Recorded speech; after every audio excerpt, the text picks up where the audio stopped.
খ্রিস্টান নয়, আমরা ইহুদিও নয়, আমরা হিন্দুও নয় যে আমরা আমাদের বোনের জমি বোনদেরকে বুঝিয়ে দিব না, তাই না? হিন্দুদের আগে রীতিনীতি ছিল বিবাহ দেওয়ার সময় 1000, 2000, 1 লাখ, 2 লাখ টাকা যা দেওয়ার দিয়ে দিবে, আর বাপ মা মরার পর তারা ভাগ বন্টন করে তাদেরকে জমি জায়গা দিবেন। এটা হিন্দুদের রীতিনীতি ছিল, তাই না শেখ? হিন্দুদের রীতিনীতি এরকম ছিল, এখন আছে কিনা বলতে পারি না, এখনো আছে শেখ বলছেন। খ্রিস্টানদের রীতিনীতি ছিল বোনদেরকে জমি জায়গা বুঝিয়ে দেয় না। ইহুদিরা তো দেয়ই না, আজ পর্যন্ত তারা দামি দিতে শিখলো না নারীদেরকে। নারীদের দাম দিয়েছেন কে? মুহাম্মদ সাল্লাল্লাহু আলাইহি সাল্লাম। ইহুদিরা তো মহিলাদেরকে ভাবতো, যখন তাদের হাইজ মাসিক হতো তখন তারা ভাবতো এরা পচে গেছে, এদেরকে বিছানাতে শোয়া নেওয়া যাবে না, এরা পচে গেছে, এদের সাথে খাওয়া দাওয়া চলবে না, এরা তো পচে গেছে, এরা নষ্ট হয়ে গেছে, এদেরকে আলাদা করে বিছানা করে দিতে হবে। এই মহিলার মান সম্মান বাড়িয়েছে কে? আল্লাহর নবী মুহাম্মদ সাল্লাল্লাহু আলাইহি সাল্লাম।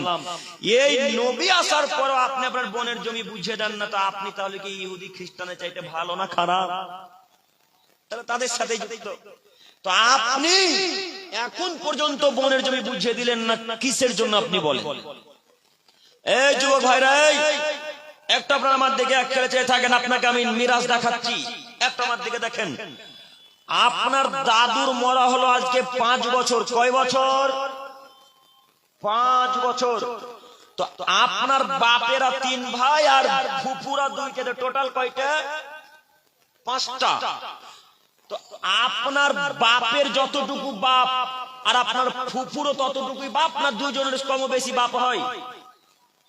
আপনার বাপের যতটুকু বাপ আপনার ফুফুরও ততটুকুই বাপ, না কম বেশি? গো কম বেশি কি একই সমান? তো তোমার বাপ জমি পাবে সকালে আর তোমার ফুফু জমি পাবে বৈকালে, না একসাথে? একসাথে।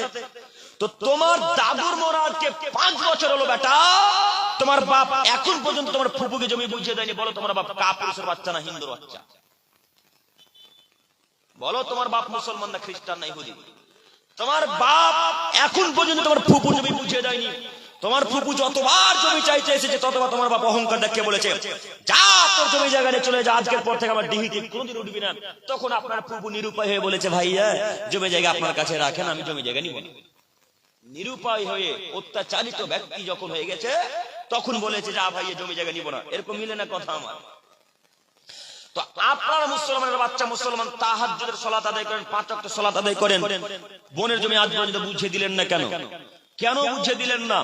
এই যুবক ভাইরা, আপনাদেরকে বলি, আপনার বাপ তো কাপুরুষের কথা মেনে নিলাম, তো আপনিও কি কাপুরুষ? আপনার বাপকে বলতে পারেন না, আব্বু ভাগ্য নিয়ে পৃথিবীর বুকে এসেছে, আব্বু ভাগ্য ছাড়া পৃথিবীর বুকে আসেনি। ভাগ্য নিয়ে পৃথিবীর বুকে এসেছে, আব্বু ভাগ্য ছাড়া পৃথিবীর বুকে আসেনি। সেই দিন যদি ভাগ্যে লেখা থাকে ফুপুর জমি না নিয়েও খেতে পাবে, তো পাবোই পাবো। আর সেদিন যদি লেখা থাকে ফুপুর জমি থাকলেও আমরা ভিক্ষুক হবো, না থাকলেও ভিক্ষুক হবো, তো কেউ আটকাতে পারবে? কেউ আটকাতে পারবে না। তো আপনি আপনার বাপের ছেলে হয়ে আপনার বাপকে ফুপুর জমি বুঝিয়ে দেন, আব্বু ফুপুর জমি ফিরিয়ে দেন, আব্বু ফুপুর জমি বুঝিয়ে দিতে হবে। কেন দিলেন না? আপনাকে আমি হাদিস দেখাচ্ছি, দেখেন। যায়েদ ইবনে খালিদ রাদিয়াল্লাহু তাআলা আনহু বলেন, রাসূল সাল্লাল্লাহু আলাইহি সাল্লাম বলেছেন, মানা কাল সিবরান মিনাল আরজি জুলমান ফাইনাহু তাওয়াকু ইলা ইয়াউমিল কিয়ামাতি মিন সাবি আরাদিন। পৃথিবীর মানুষ, তোমরা মনে রাখো, যদি কোন মানুষের অর্ধ জমি জোরপূর্বক দখল করে নাই, একটু আমার দিকে তাকান, যারা বোনের জমি দখল করে রেখেছেন, যারা ফুফুর জমি দখল করে রেখেছেন, যারা ভাইয়ের জমি দখল করে রেখেছেন, যারা পাড়া প্রতিবেশী জমি দখল করে রেখেছেন, আপনাকে আমি দেখাচ্ছি, একটু আপনি আমার দিকে এক করে চেয়ে থাকেন। যদি কোনো মানুষ জোরপূর্বক অর্ধহাত জমি, ইচ্ছা করে অর্ধহাত জমি জোর করে ক্ষমতা দেখিয়ে, পার্টির জোর দেখিয়ে যদি কেউ অর্ধ জমি, 1 বিঘা জমি দখল করে নাই, তাহলে কিয়ামতের মাঠে আল্লাহ তাআলা তাকে 7 জমিন তার ঘাড়ের উপরে চাপিয়ে দিবেন। এখন আপনি কি করবেন? সম্মানিত উপস্থিতি, একটু আপনি আমার দিকে চেয়ে থাকেন। আসমান যেমন 7টা, জমিনও 7টা, না জমিন 6টা? 7টাই তো, জমিনও 7টা। একটা জমিনের মোটা 500 বছরের পথ। কত বছরের পথ? 500 বছরের পথ। আজকে রত্নী, কাটিহার, বিহার থেকে একটা দ্রুতগামী যানবাহন ছুটতে শুরু করবে।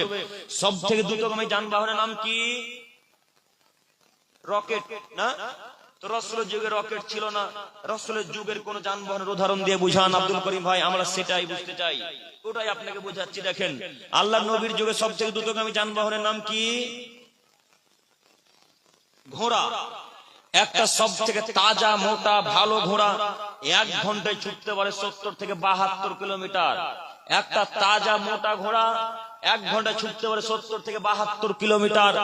এই ঘোড়াটা আজকে ছুটতে শুরু করবে, ছুটতে ছুটতে ছুটতে ছুটতে ছুটতে ছুটতে ছুটতে ছুটতে গিয়ে যেখানে 500 বছর হবে ওখানে থাকবে জমিনের শুরু, এখানে হবে শেষ। একটা জমিনের মোটা যদি এত বছরের পথ হয় তাহলে জমিন কয়টা? 7টা। তাহলে 5 7 3500 বছরের পথ আল্লাহ আপনাকে খুঁড়তে বাধ্য করবেন। আল্লাহ একটা আপনার হাতে কোদাল ধরিয়ে দিবেন, কোদাল ধরিয়ে দিয়ে আল্লাহ বলবেন, মুরব্বি সাহেব এখন আপনি খুঁড়তে থাকেন। খুঁড়তে খুঁড়তে খুঁড়তে খুঁড়তে খুঁড়তে খুঁড়তে খুঁড়তে খুঁড়তে যদি 7 জমির নিচে চলে যাবেন, যত মাটি হবে সব মাটিকে ফেরেশতাদেরকে আদেশ করবেন। আল্লাহ বলবেন, এই ফেরেশতা মণ্ডলীরা, যত মাটি উঠেছে সব মাটি ওই লোকটার ঘাড়ের উপর চাপিয়ে দাও, যে লোকটা জমি জায়গা আত্মসাৎ করেছিল, দখল করেছিল, ওই লোকটার উপরে চাপিয়ে দাও। এই লোকের উপরে চাপিয়ে দিয়ে আল্লাহ তাআলা বলবেন, হাত্তা ইউজাবাইনান নাস, আপনি চলতে থাকুন ইলা ইয়াউমিল কিয়ামা, যতদিন পর্যন্ত মানুষের বিচার শেষ না হয়েছে। সম্মানিত মুরব্বি সাহেব, যদি কেউ 1 বিঘের জমি দখল করে তাহলে মাটি খুঁড়তে বাধ্য করবে। কেউ যদি 1 কাঠা জমি জোরপূর্বক দখল করে থাকে তবুও তাকে খুঁড়তে বাধ্য করবে। এতগুলা মাটি ঘাড়ের উপর নিয়ে চলতে পারবেন তো? পারবেন তো? যদি নাই পারেন তো বনের জমি কাল সকাল হতে হতে নয় আজকে বুঝিয়ে দেওয়ার চেষ্টা করেন। যদি না আজকে পারেন কাল সকাল হতে হতে বুঝিয়ে দিব ইনশাআল্লাহ। পারবেন ইনশাআল্লাহ? বনের জমি নিজের কাছে রেখে কি লাভ? বনকে কিয়ামতের মাঠে নেকিতে বুঝিয়ে দিতে হবে। সেদিন একটা নেকির জন্য আপনি মায়ের কাছে যাবেন, একটা নেকির জন্য পিতার কাছে যাবেন, একটা নেকির জন্য ছেলের কাছে যাবেন, একটা নেকির জন্য বন্ধুর কাছে যাবেন। সেদিন কেউ আপনাকে নেকি দিবে না। সেদিন যদি বোন আপনাকে বলে, আল্লাহকে যদি প্রশ্ন করে, আল্লাহকে যদি বিচার দিয়ে বলে, আল্লাহ আমার ভাই আমাকে 2 বিঘা জমি দেয়নি, আমার ভাই আমাকে 1 কাঠা জমি দেয়নি, 1 কাঠা জমি আমি নেকি নিতে চাই, আল্লাহ কি সেদিন বিচার করে দিবে না? দিবে তো। আল্লাহ তাআলা নিজে বলছেন, ওনাদাউল মাওয়াদিনাল কিসতা ইয়াউমুল কিয়ামা, পৃথিবীর মানুষ তোমরা মনে রাখো, আজ আমি কিয়ামতের মাঠে তোমাদের ন্যায় বিচারের মানদণ্ড স্থাপন করব, আমি তোমাদের সত্য সত্য বিচার করব, আমি তোমাদের হক বিচার করব। আমি আল্লাহ তাআলা পৃথিবীর মানুষের মতো না হক বিচার করি না, আল্লাহ হক বিচার করে। ও মুরব্বি সাহেব, এখন আপনি চিন্তা ভাবনা করুন যে বনের জমি ফিরিয়ে দিবেন না এখনো বনের জমি নিজের কাছে রাখবেন, কোনটা করব? বনের জমি ফিরিয়ে দিব ইনশাআল্লাহ কালকে, তো পারবো ইনশাআল্লাহ? ইনশাআল্লাহ। আল্লাহ তোমার কাছে ভিক্ষা চাইছি, তুমি আমাদেরকে বোঝার তৌফিক দান করো।